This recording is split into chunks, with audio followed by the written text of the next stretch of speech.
কেমন আছো বন্ধুরা? আশা করি সবাই খুব ভালো আছো। আজকে বেরিয়ে পড়লাম এক মাকে দর্শন করে আরেক মার দর্শনের উদ্দেশ্যে। অনেকদিন ধরে যাওয়ার ইচ্ছা ছিল, কিন্তু বিভিন্ন কারণে যেয়ে উঠতে পারিনি। বলে না, মা না ডাকলে মায়ের দর্শন পাওয়া যায় না, সেটাই হয়েছে। মা চেয়েছে তাই আজকে যেতে পারলাম। চলে গেলাম কালীঘাটে। চলো মন্দিরে গিয়ে দেখা হচ্ছে তোমাদের সবার সাথে। মন্দিরে ঘুরিয়ে সবাইকে দেখাবো আর গল্প বলবো। পৌঁছে গেলাম মায়ের মন্দির কালীঘাট। এর আগে কখনো যেয়ে উঠতে পারিনি, বাট গল্প শুনেছি। এসে দেখলাম খুব সুন্দরভাবে মন্দিরটা নতুনভাবে সাজিয়েছে। ওই যে দূরে দেখা যাচ্ছে স্কাইওয়াক। যেহেতু দেরি হয়ে গেছিল পৌঁছাতে, তাই আর যেয়ে উঠতে পারিনি। পরের বার গেলে অবশ্যই তোমাদেরকে দেখাবো। যাই মন্দিরের ভিতরে এবার প্রবেশ করি।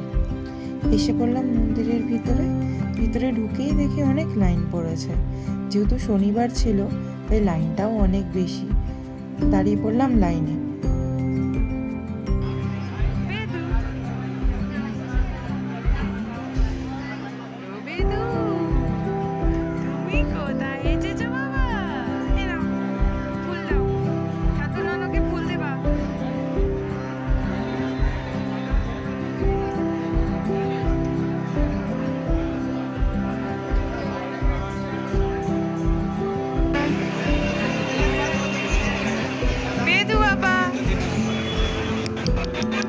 এই যে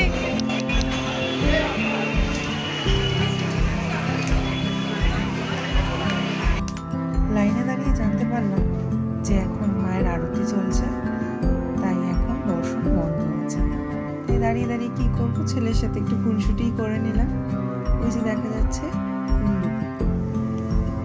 এর অনেক গল্প আছে, সেটা না হয় কখনো অন্য একটা ব্লগে শেয়ার করবো তোমাদের সাথে। এখন দেখে নাও। সামনে যেতে পারিনি যেহেতু অনেক ভিড় ছিল। লাইন থেকেও তো বেরোতে পারছি না, তাই সামনে থেকে দেখাতে পারলাম না। এবারে আস্তে আস্তে লাইন খুলেছে, আমরাও এগিয়ে যাচ্ছি ভিড়ের মধ্যে দিয়ে। ওই যে দেখা যাচ্ছে মায়ের দরজা, অত অব্দি পৌঁছতে হবে। এই যে আমার ছেলে যেখানেই লোহা দেখছে, গ্রিল দেখছে, দাঁড়িয়ে পড়ছে, আর ওকে টেনে আনাই যাচ্ছে না। একটু একটু করে লাইন এগোচ্ছে আর আমরাও এগিয়ে যাচ্ছি।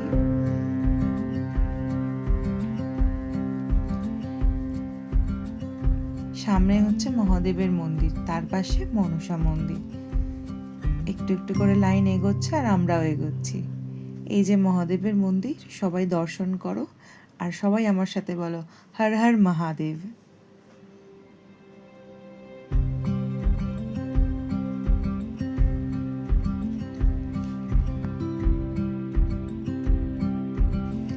লাইন এগোতে এগোতে হঠাৎ চোখে পড়লো এই ছোট্ট সারমেয়টি তার প্রিয় মানুষটির সাথে খেলছে। এটা হচ্ছে মা মনসার মন্দির, সবাই দর্শন করো। একটু একটু করে এগিয়ে গেলাম লাইনে। অনেকটা কাছে চলে এসেছি পুজো দেওয়ার জন্য। আর একটু এগোলেই মায়ের মন্দির। কিন্তু দুঃখের বিষয়, মায়ের মন্দিরে দর্শন আমি তোমাদের করাতে পারলাম না, যেহেতু সেটা অ্যালাউড নয়। পুজো দেওয়া হয়ে গেছে, আমরা এবার বেরিয়ে পড়েছি বাইরে। বাইরে একটু বসে ছেলেকে খাওয়াচ্ছিলাম। অনেকক্ষণ লাইনে দাঁড়িয়েছিল তো, বেচারার খিদে পেয়ে গেছিল, তাই একটু খাওয়াচ্ছিলাম। আর সামনে ওই যে মহাদেব সেজে একজন দাঁড়িয়ে রয়েছে। এই যে আমার ছেলে এদিক ওদিক দেখছে, লোক দেখছে, খুব আনন্দ পেয়েছে সবাই দেখে। চলে গেলাম মন্দির ঘুরতে। এটা হচ্ছে বলি দেওয়ার জায়গা, যেখানে বলি দেওয়া হয়।